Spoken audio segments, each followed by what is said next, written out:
Okay, yeah, it's cold in the morning, eh? Like I walk to doesn't help my irritable bowel syndrome that I try to control my bowels that much, and that's a big part of what's at the root, not having a regular toilet. Going to to the outside toilet, the pit toilet, is cold toilet seat. Bring my flashlight, make sure everything's okay because it's still dark in there. The roof are not clean enough to let the light in.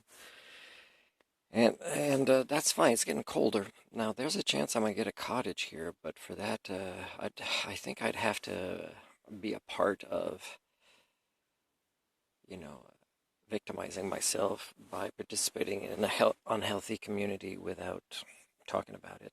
And like the lady that I think is more in charge of making the decision is extremely unfriendly with me, and she probably feels justified just because I bring some complexity in her life, related to human standards.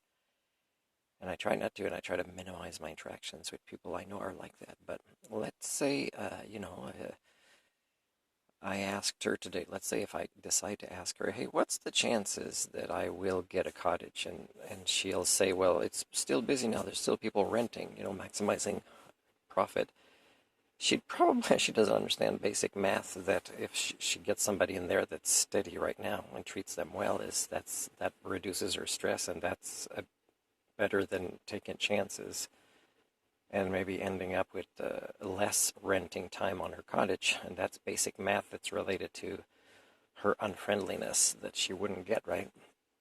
But let's say I ask her, hey, would the chances be good? And I think I'm so far down her list that it even includes people above me that she hasn't met yet that may or may not show up. Could be like Hitler shows up, but if he's got cash at the amount she wants and makes it super easy and doesn't ask for a receipt, then Hitler would get it before me, right? Because it's really like I think it's at that level that she doesn't want to say anything clear to me or detailed because I don't exist. My human rights, my ability to be treated respectfully by her is not a concern of hers, right? It's all about the worst thing. If she asked me, the worst thing is there was a dog wanted to meet me. She was walking with some people, and you can already tell she doesn't promote people being friendly with me either, because the lady said she insulted her own dog and me and herself at the same time. She said, "Oh no, the dog is really snobby and not good with people," and but I don't even think they consider me people, and their dog's friendly. So really, she's snobby, and she just I feel like defending her dog's rights to not be insulted by her if the dog knew that that's what she did. That is so inhumane. So here's, let's say money keeps coming in for me that I could easily rent this cottage, but it's at a place where my landlord is her. Yeah, I don't want to do it, and that's what people don't get.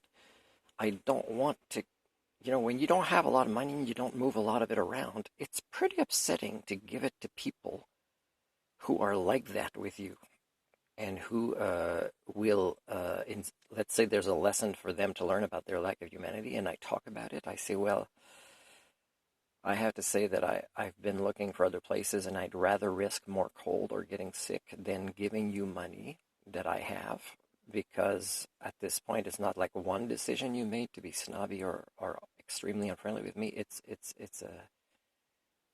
many decisions that's wired your brain this way. That means you are an unfriendly person, and and to give money an entire winter to somebody like that, that even though they'd be minimal interactions, it's upsetting. It's upsetting to think this, because again, I'm not programmed by money. I'm not programmed to avoid hardships and lose my humanity for the concept of money. So that's a difference between me living by human standards and you living by homo communia subhuman standards. And again, if people want to say this guy's not right because of how he makes decisions in his life, if he's so smart, why is he there or like this, or his life is like this? And again, my decisions are very, very good. And the only way that, let's say, even a psychiatrist, they would say, hey, can we record your evaluation of me and we'll put it on the internet? Let's say a psychiatrist agrees because they've never had anybody challenge their ability to be good at what they do, and they wouldn't think there's any risk to their reputation, and they'd agree, right? Well, the last few psychiatrists I asked didn't agree.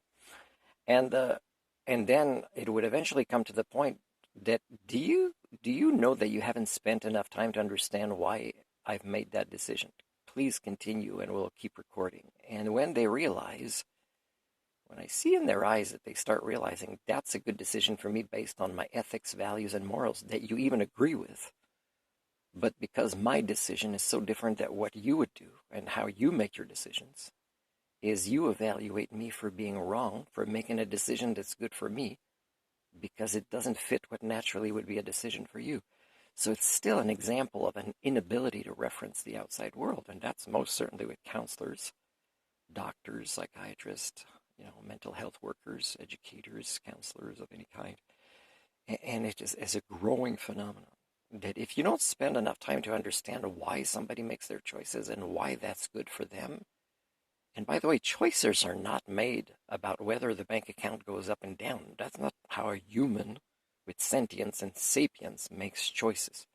A human makes choices on who they are, their identity, if they value intelligence, if they value integrity, if they value certain morals, ethics, and they've lived their lives by this, and it's measurable, and it's transparent online, like on their Facebook or YouTube for years and years, that if you don't get that and you measure their decisions based on your own subhuman standards and lack of human thinking tools as the Homo communia, the 99.93% of you, which of course includes counselors and doctors and psychiatrists and politicians and counselors, then yes, that is an example of you are you and I'm me, and I choose to live by human standards, and the decisions I make can always be explained. The priorities of how I spend my day, on how things change, how I pick up red flags, and how I could say, well, I've observed this behavior, and it seems very consistent that I can project in the future that even if I have the money to live here, that I'll still feel this way. So that means I'm paying to abuse myself in these feelings instead of being by myself and having more hardships with cold, but not having my human rights violated because I think I have value and I think I should be treated with respect, including the levels of respect I treat others, like Christians, who don't treat me in this way. Now, there's a lot of differences that I've picked up in interacting with various Christian cultures and communities lately, and it is fascinating. I almost want to start talking about this again.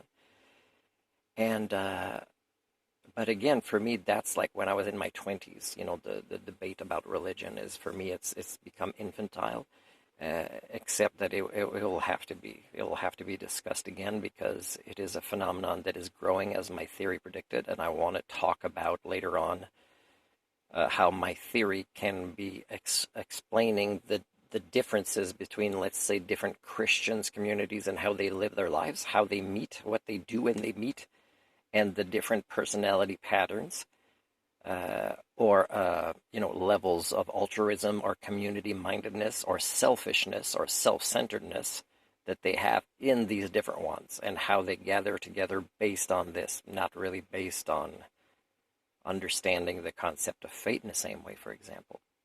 And a lot of people that I see sometimes giving sermons, if that's the word to use, is when they are not able to partake in community, where some other Christians I see are very good at partaking in community, especially if they live in farms, for example, is they're much better at the human social interactions.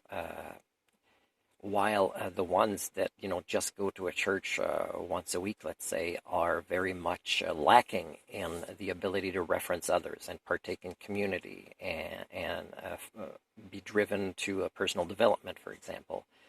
They really are already believing they're at the peak of human potential when it comes to self-actualization, and it is very sad because, well, I mean, they don't even want the explanation of how their behaviors kind of reflect that, and it's easy to pick up by someone that lives by human standards and tries to promote community.